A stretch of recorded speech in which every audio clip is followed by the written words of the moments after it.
దానవాసురుల మధ్య సమరభేరి మ్రోగనుంది. అసురగణం భీతిల్లే శక్తి ఉన్న ఆ మణి దుష్టుల చేతుల్లో పడి ఈ బ్రహ్మాండానికే పెనుముప్పుగా మారేలోగా ఆపడం నీ వల్లే అవుతుంది. నేనొక్కడినే ఎలా ఆపగలను? ఒక్కడివేనా? అరికాలు విదిలించి మహాసముద్రాన్ని లంఘించినవాడు,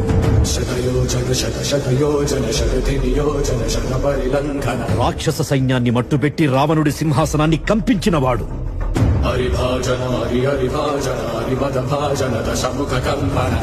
చిన్న నిప్పురవ్వతో లంకా నగరాన్ని అగ్నిలో అలికినవాడు,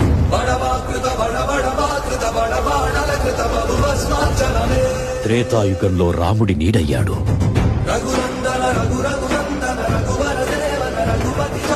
ద్వాపర యుగంలో కృష్ణార్జునుల రథకేతనమై గర్జించాడు.